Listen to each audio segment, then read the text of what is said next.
The woke indoctrination in schools must stop. Why were teachers' unions consulted on COVID reopen?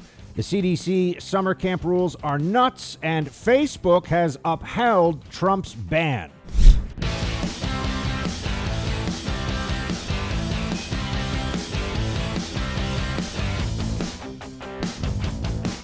It's a problem that we have to deal with. I know there are a lot of people who would like to think that this will just go away, that if we just ignore it, we won't have to worry about it, but that's no longer a possibility. Your children and future generations, even if you don't have kids, this really matters because your children are being brainwashed into a cult of critical race theory, or CRT. They are being taught to despise their country, to be embarrassed by its history, and yes, even to be ashamed of whiteness if they are white. This on Fox News right now. A New York City father went viral after pulling his daughter out of the Brearley School after 7 years, shared new details about the elite school's left-wing culture in a new interview. "We already do a horrific job in this country," Andrew Gutman said, teaching history, "and now we're going to make that 10 times worse. We're going to eradicate that. Our country doesn't survive not teaching history and civics, and it sure as hell doesn't survive teaching our children to hate their country and their history." Left-wing activism was the norm at the school, according to Gutman, who said family were pressured to advocate for Black Lives Matter. Friends, these individuals who are pushing all this stuff, it's important for you to recognize they share the ethos of communists. Now, I understand that the rejection of this, the guffaws from the Democrat left, oh, yeah, sure, we're just like Stalin or Mao. We are going to take all property and hold it in common. No, they're not able to do that yet. But their approach to intellectual pursuit, the way that they deal with argument and dissent, is very much the same. The way that they shut down ideas, their notion that if you disagree with them, that is in and of itself proof of your deficiency, that all comes out of the Marxist playbook. Gutman, this father here, goes on. He says, the pressure to conform is so intense that if you stay silent, you're racist. You have to be an activist. If you're not an activist for anti-racism, for Black Lives Matter, you are racist. You are a bad person. You are an oppressor. You're not doing the right thing. This is what's going on all across the country. The Brearley School, I know, I'll tell you this, my high school sweetheart was a student at Brearley, so I know Brearley very well. My prom date, not junior prom, that was Ivanka. Yes, I know, some of you are laughing, but it's actually true. Senior prom, my date was a Brearley student. She was my girlfriend, my first real high school girlfriend. And I know that institution, and it has always been left-wing, but very elite at the same time. It is funny, isn't it, to see these schools that are putting out statements that sound like they were written by, Ibram X. Kendi or whatever the guy's name is, when they're really being written by Thurston Howell III. They don't call them headmasters anymore. They call them head of school. The same way that you can't have a master bedroom anymore. Now it's a primary bedroom. I wonder if they're going to have to change the Russell Crowe movie from Master and Commander to Primary and Commander. I mean, when does the madness stop? The other side cares more. The other side pushes harder, and they're relentless. That's why they keep winning. I understand that we have this limited government, tricorn hat, oh, leave me alone. I don't want to engage. I just want to be off the grid and, have my food stored up in preparation. By the way, nothing wrong with that, but you do have to deal with the society around you if you're in America. There is no private island you can go to somewhere where the left-wing Marxist maniacs do not influence your life and are going to do it more and more unless you actually fight back against it. We have to engage here. We have to take action in response to what is just clear ideological brainwashing. This is what they're doing. They're doing it to your kids because that's when people are least able to push back on authority. And that's also when the synapses in your brain, that's also when the functioning of your cognition are most easily molded. So this is all on purpose. I mean, if you thought it was bad, it used to be, when I was in grammar school, yeah, we sang the Pledge of Allegiance. I went to a Catholic school, but we sang the Pledge of Allegiance, and we were patriotic, and we loved America, and we learned that, we were the good guys in a lot of different wars and a lot of different big moments in history.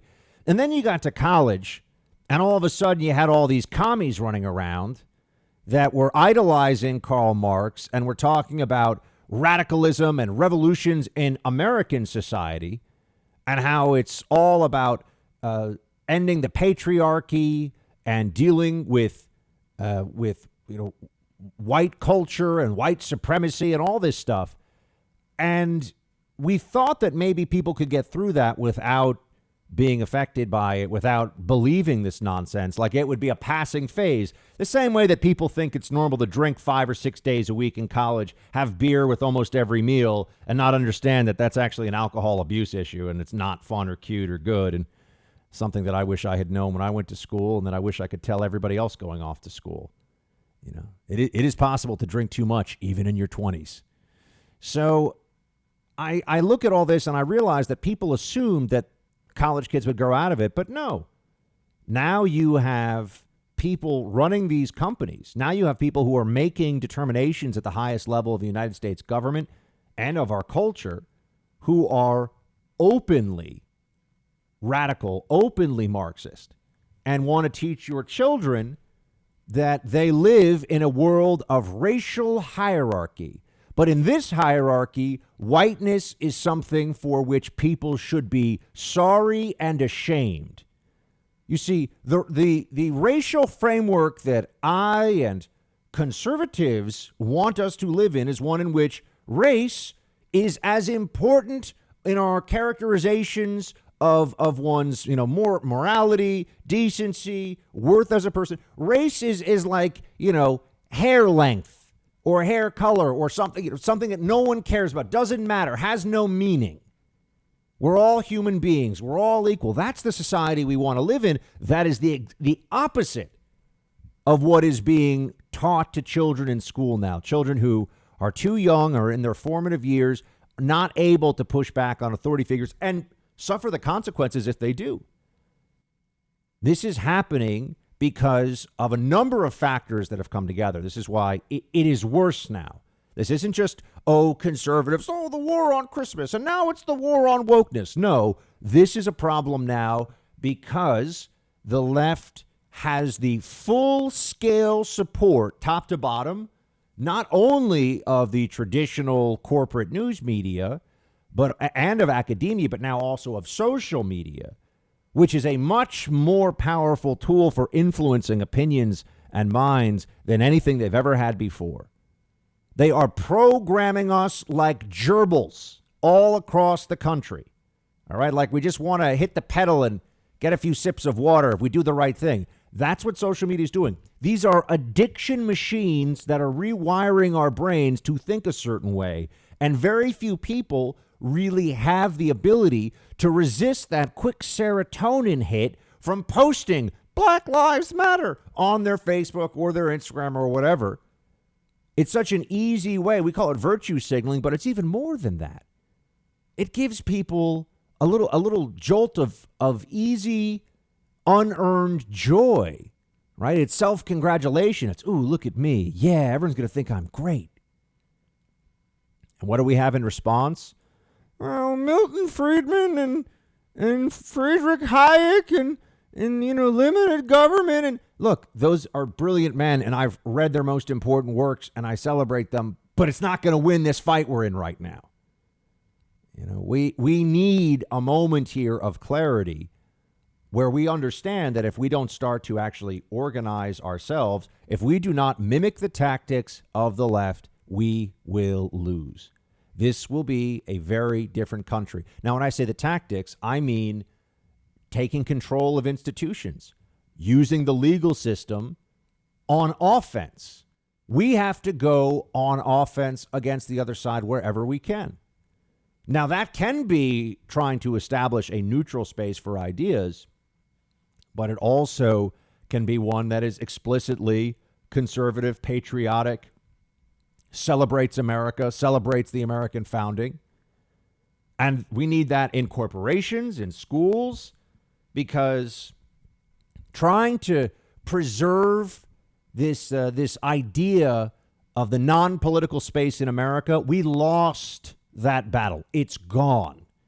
There are no non-political spaces. Now it's all just a question of a vacuum. We've been trying to preserve a vacuum. No politics allowed here. Let's all just enjoy the big game. Let's all just be able to talk about the weather or sports teams or how all politicians are crooks. And whether you're a CEO or a street sweeper, you know, you had some common ground. You were Americans. The left is destroying that. They have a hierarchy that they're putting in place, and they don't want anything to be non-political. So we can either start to meet them on that battlefield, or you're just going to see more and more of the purge. That's really what this is. People are being purged from public life, from institutions, from positions of power. And they're not going to tire of this on the other side. They're not going to stop. Do you want them to teach your 10-year-olds, if assuming your children are white or whatever, teach your 10-year-olds in general that whiteness is something to be ashamed of, or that white supremacy has infiltrated all of America? Do you want them teaching your children, if your children are black or Hispanic, that about whiteness and about their white peers? No. This is insidious. This is damaging to the fabric of our society. The left has gone mad. Trump broke them. You have to remember that. And we are dealing now with people who are unhinged. They're unhinged by Trump, by their adherence to Fauciism, and by being drunk with the power of institutions all across America now that bend to their will right away.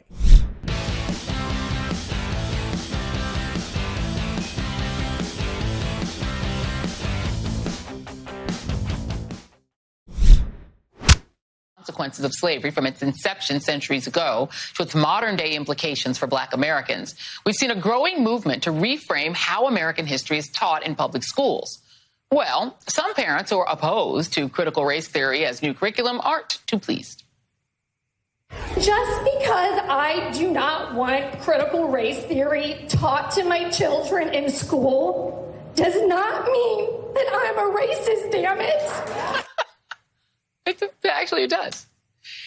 It's just another example of Republicans turning kids into a wedge issue, just like their politically motivated attacks on transgender youth who just want to play sports.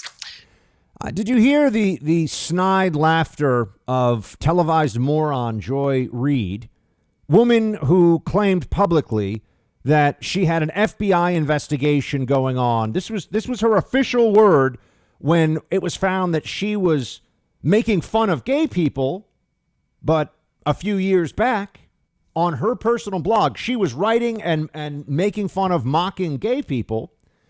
And then she claimed that there was an FBI investigation to look into the hacking of her blog. So somebody hacked into her semi-literate blog from over 10 years ago to change a few words to make it seem like she was a homophobe. That was, in fact, what this MSNBC primetime television host wanted America to believe. So she's a liar and not smart. And you heard her here say, if you don't want your children being taught critical race theory, you are a racist. She laughs about it. Right? Yeah. That's the attitude. She also laughs at this woman who's clearly very upset about it, a parent who's upset about it.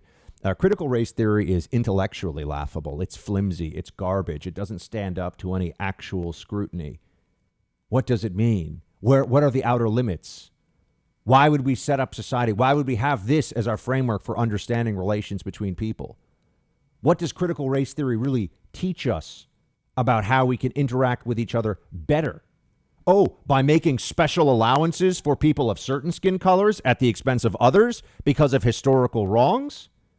You know, I think the Jews, for example, might have a whole lot to say about historical wrongs done to them. Do they get affirmative action? What about Armenians? We just had the United States government say that Turkey committed a genocide against them. Do Armenians get special privileges? I just want to know. Why do Latinos under critical race theory get special privileges? There was no legalized regime of race discrimination and or slavery against them. So what exactly is that all about?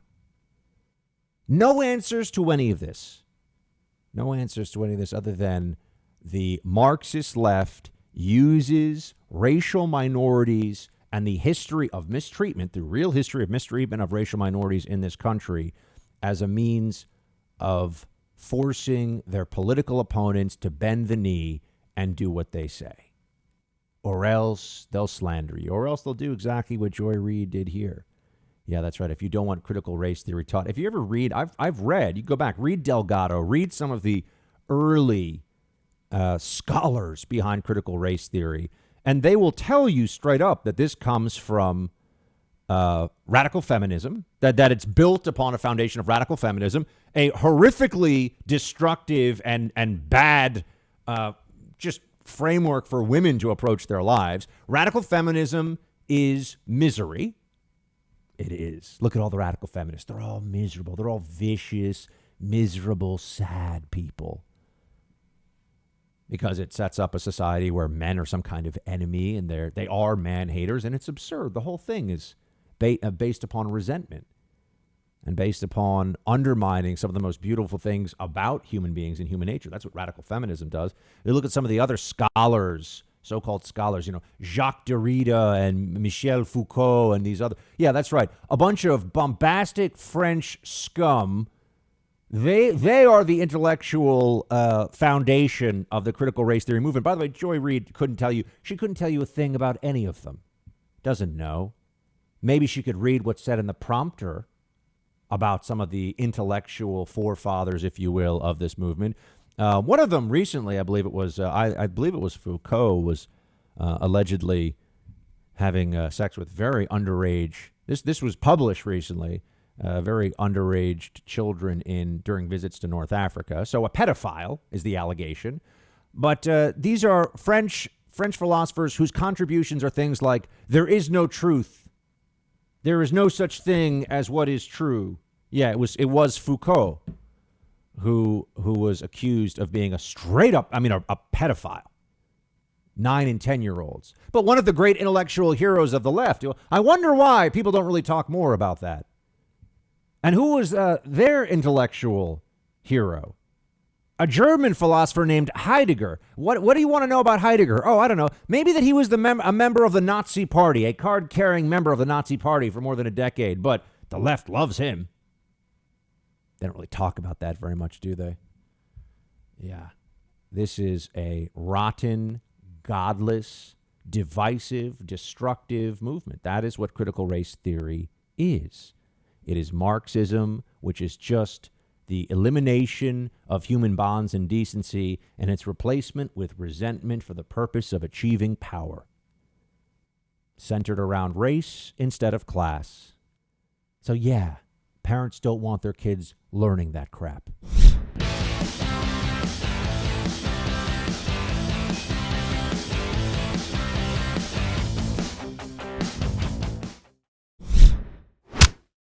This is a question of fairness. That's why I oppose biological boys who are trans competing in girl sports in school. It just isn't fair. And we have to protect girl sports in our school. Caitlyn Jenner running for governor of Florida. I'm sorry, California. I'm so fixated on all of Ron DeSantis' victory laps that I got Florida on the mind. Running for governor of California, and has the celebrity, has the kind of profile where you got to take it seriously. And Caitlyn Jenner, formerly known as Kris Jenner, was a tremendous athlete, as you know, and has an opinion here that I think is important for people to hear for the following reason. If the left can get you can force you through emotional blackmail and manipulation and all these different tactics, if they can force you, formerly Bruce Jenner, pardon me, I think I said Kris Jenner. That would be that was the wife. Sorry, Bruce Jenner. Thank you. If the left can get you to agree to things that are obviously false, if they can get you to say things that you know to be untrue, it breaks down your own sense of truth and your own sense of self. It degrades your ability to discern fact from fiction, right? To get you, this is why you have in true brainwashing and indoctrination programs and communist states, there will be things like the endless repetition of falsehoods.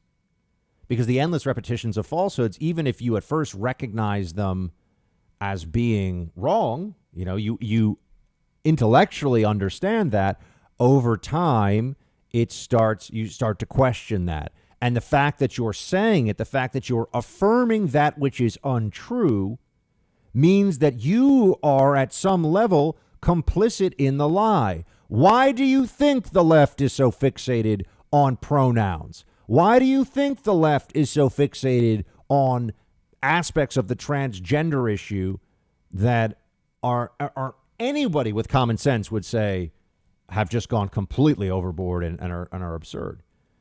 Sports is one of them. I remember doing this show almost a decade ago, and I would say, look, at some point, people are going to have to realize that if you have somebody who's a biological male in, say, MMA, that person is going to annihilate all of the women in that sport, and it won't even be close. And that's because of the biological realities of a male, biochemistry versus female biochemistry. And sure enough, I believe Fallon Fox, there is a formerly male MMA fighter who's now has fought as a female, and it's dangerous. You can kill somebody because male bone density, musculature, testosterone levels, everything is different. Okay? It's just the truth. And yet we have to pretend like we don't know this, and the left becomes shrill and angry when they're confronted with this. I mean, I've said this before. A middle-range high school male athlete would be a dominant, and I'm talking about just run-of-the-mill, a dominant athlete on the female side in college in a sport where they had a basic level of proficiency, just based on size, strength, and speed. It's just the way it is. We all know this, but we're supposed to forget it. And you'd say, why? Why is it so important? How many transgender athletes are there really who want to compete? And Caitlyn Jenner is transgender. Again, formerly known as Bruce, not Chris. Caitlyn Jenner is transgender. And so weighing in on this, holding this opinion, carries a little bit more weight, gets a little bit more attention, because basically even Caitlyn Jenner is like, yeah, look, I am a female now, according to Caitlyn Jenner, but I still understand that you can't have men competing in women's sports. They play this game on the left too, of when we engage on the issue, they either say, why is this so important to you? Right? This is gaslighting, of course, because, why is it so important to them? They say you're a bigot. They won't actually engage in the substance. Or they pretend to be even dumber than they are. I don't believe that, a biological male has an advantage over females. What about, Ronda Rousey could kick your butt? It's like, okay, we're going to find one woman who's like the best in the world at MMA and then compare it to, an out of shape couch potato guy and say, well, she could beat him. But that's not what we're talking about, though.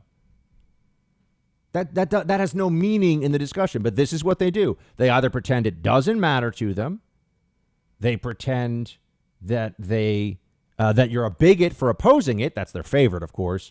Or they say that they can't even understand the most basic and obvious things. You see this with critical race theory in schools. There'll be a lot of pushback on this that involves, well, what do you mean? Oh, we're not doing that much. Oh, this is just a part of the curriculum. Oh, this isn't really. Oh, no. They just want you to look away. Oh, it's not really. It's exaggerated. This is just a Fox News phenomenon. This is just right-wing media making a big deal out of nothing. They keep doing this to us. Gaslighting is one of the favorite tactics of the left. They make something a mission. They make something a crusade, or dare I say a jihad. And then the moment that we say, hold on a second, what are you doing? They go, oh, no, we're not doing, there's nothing going on here. It's just a little thing. Why are you exaggerating it? You must be bigoted. What? That's the way this goes. You see it happening time and again. The left can't even really define what a woman is anymore, which should tell you a lot about their respect for science. They also babble on incoherently about why a fetus is not actually a baby and a separate human life, because the more we've learned in the last 20, really last 50, but certainly the last 20 years about a baby in the womb, it's a baby. And viability has been getting earlier and earlier for a baby to survive outside the womb, as we know, but they reject science when it interferes with their power. But I bring up the transgender issue because I can understand for a lot of you in parts of the country where you don't have this left-wing transgender movement, and if you don't engage with much of the left-wing media, you feel like, well, how big of an issue is this? This hasn't happened in my kid's school, or this hasn't happened in my kid's university yet. The point here is the mass psychological conditioning of society to agree to things that the left wants them to that are obviously false. A man is not a woman, and a woman is not a man, and there is no medical way to change that reality. If they can get you to negate that, if they can get you to reject it, what else? What other obvious truths can they distort? Have you complicit in distorting? And that's the whole game.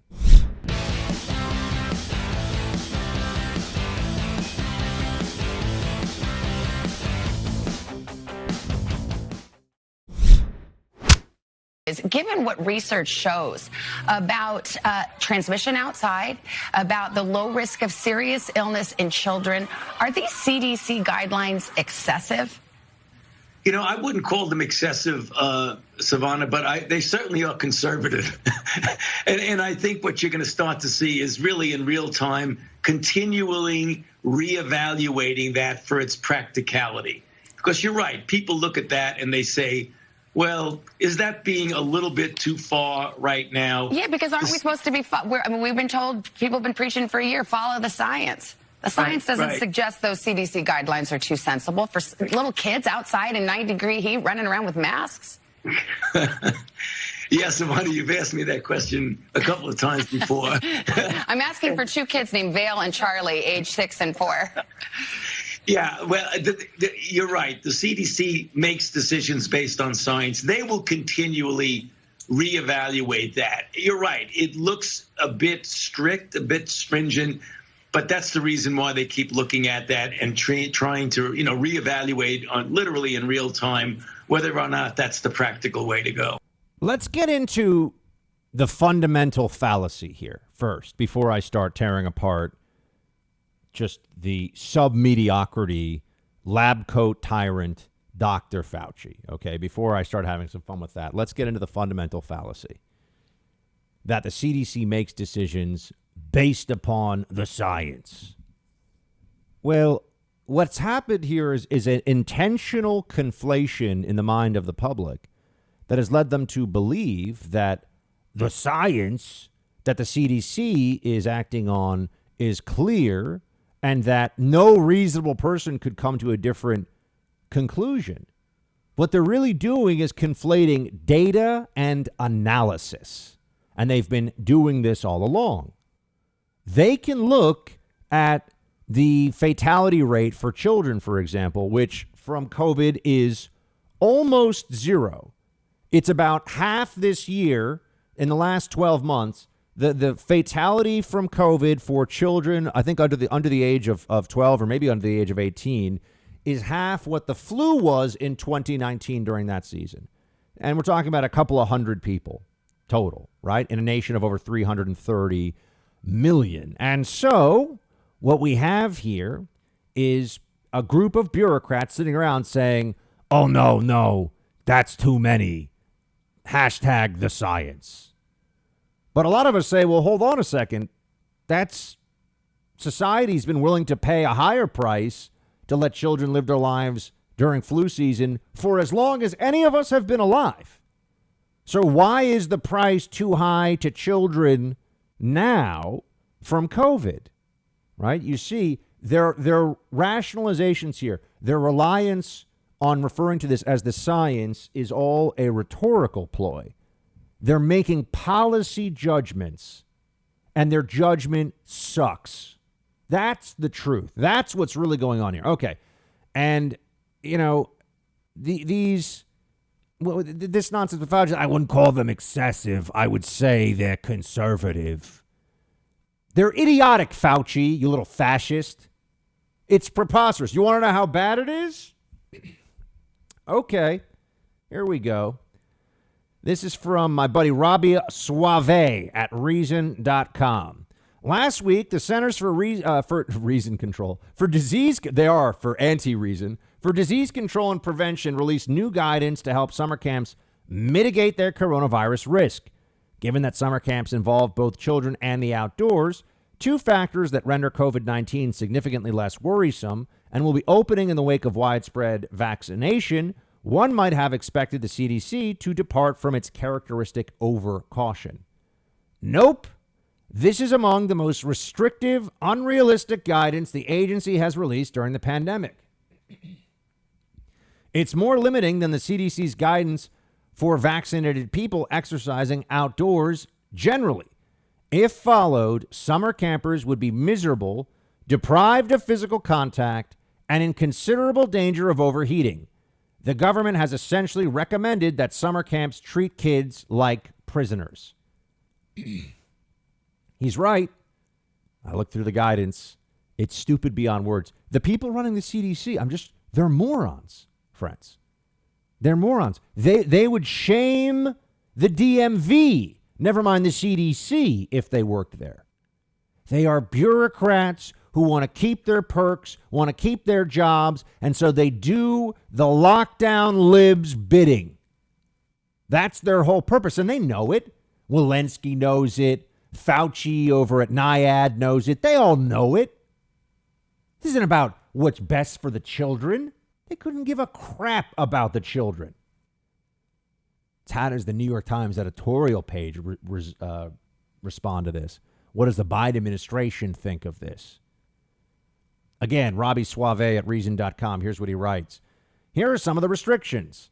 Everyone at the camp, including staff and every kid over the age of 2, must wear masks at all times unless they are eating or swimming. And I guess that's until they come up with, rubber masks to go with the goggles. They should wear 2 layers of masks, especially when social distancing is difficult, regardless of whether activities are indoors or outdoors, end quote. They want your child at summer camp, according to CDC, they want your 8-year-old who is at effectively 0 risk of COVID. If your 8-year-old gets COVID, there is a substantially better chance that your 8-year-old will die from a bee sting than from COVID. But, I don't think you lock him in a bubble and refuse to let him go outdoors all summer. And they're telling you that he has to, or she has to, wear 2 masks outside in the summer heat. Double mask your kids. I mean, the CDC should be abolished. The CDC should be torn down to the studs and rebuilt. And there should be rigorous effort to make sure that you don't just have a bunch of slimy Democrat bureaucrats looking to have low show jobs where they get some fancy title and nice perks to go to meetings and do very little. CDC is horrendous. And this is just another example of it. All right, the next one here. Campers should be placed in cohorts, and their interaction with people outside the cohort should be limited. So there's going to be little groups that your campers are allowed to be in, and then the other campers, they're not really supposed to interact with them. Quote, there should always be at least 3 feet between campers of the same cohort, and 6 feet between campers of different cohorts. Staff should keep 6 feet away from campers at all times, whether inside or outside. Distance should be maintained while eating, napping, or riding the bus. The CDC suggests seating kids in alternating rows. I mean, how much more of this can anybody listen to before you just say, wow, Buck's right. Fauci and the CDC upper echelon are unrealistic morons who have no understanding of how society really functions and don't care about. I love this thing that people keep doing now. Well, why is it a big deal to wear a mask? Why is it a big deal to wear a mask? Why don't you just wear a horsehair shirt all the time to pay for your sins? Why not just be uncomfortable all the time? Why is that a big deal? Just put it on. You're not perfect. Just wear a horsehair shirt all the time. You know, it'll agitate your skin. It'll cause rashes and things. But you need humility in your life, right? This used to be a practice that the very religious and different, monks and people did in the Middle Ages. Why not wear a horsehair shirt all the time? It's a great way to learn humility. Oh, okay. Why not wear a mask all the time? Same idiotic concept.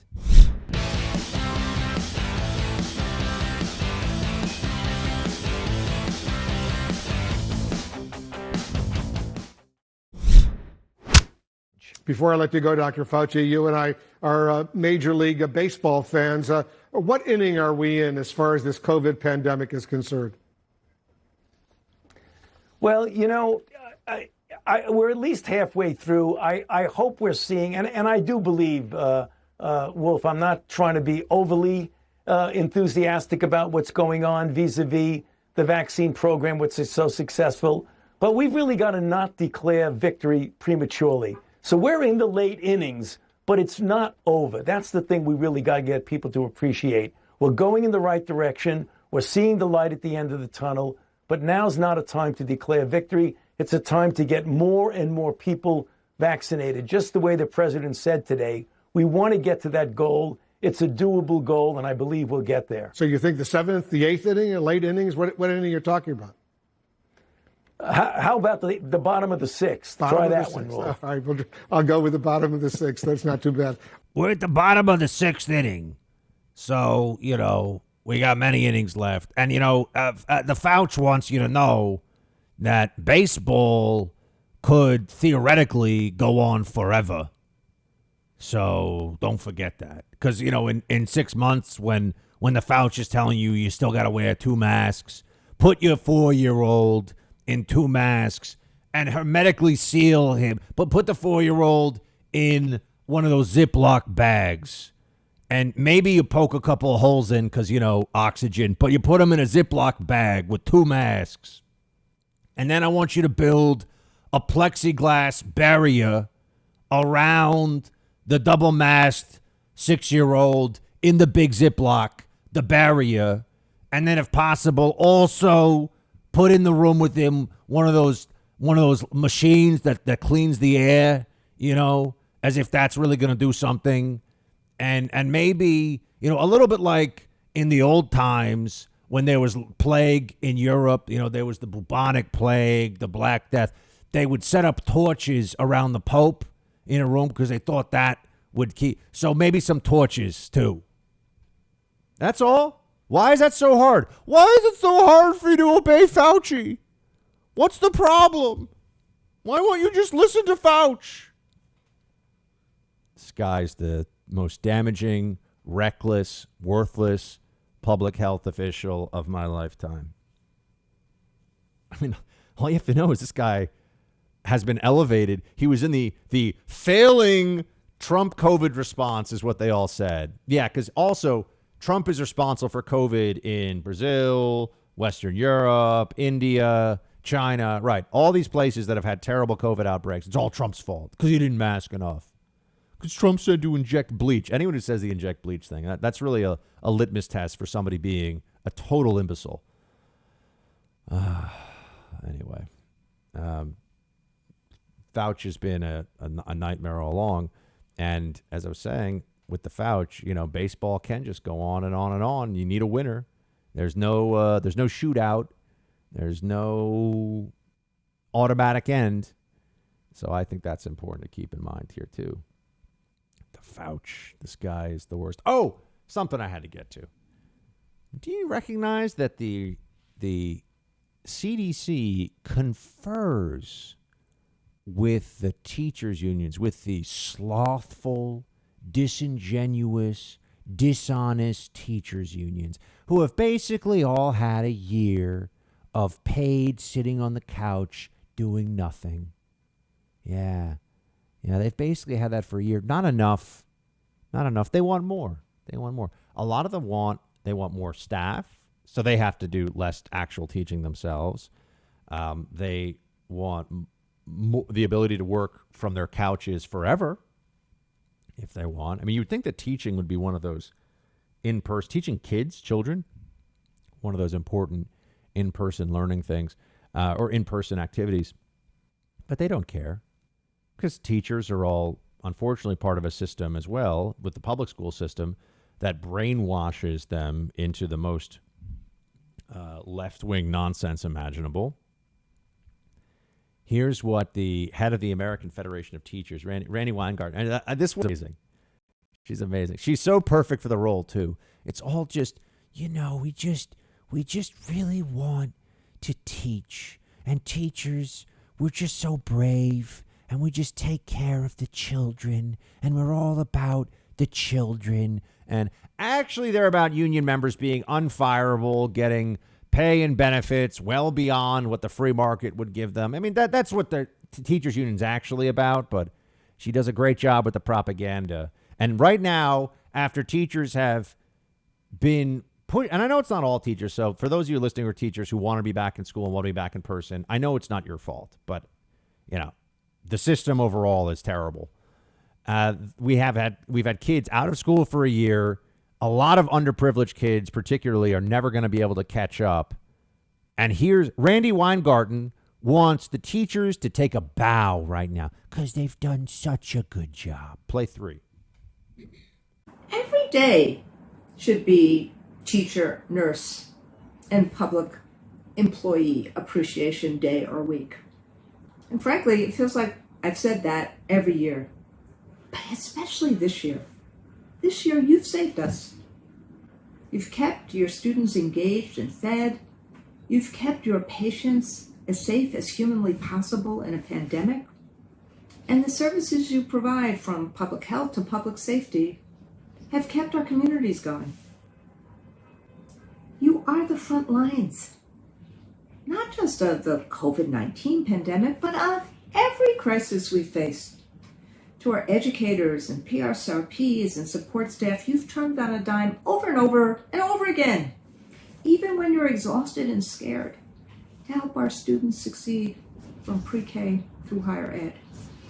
You've moved mountains to begin the process of rebuilding and recovering so that our schools are places where educators and staff want to work, where parents want to send their kids. What world is she living in? Teachers are the front line? Teachers sat at home for months and months and months, even after we knew that children were safe from this and very unlikely to give it to teachers. And people say, oh, but Buck, it's so dangerous. I'm sorry. The clerks at my neighborhood grocery store never missed a day. Do their lives not count?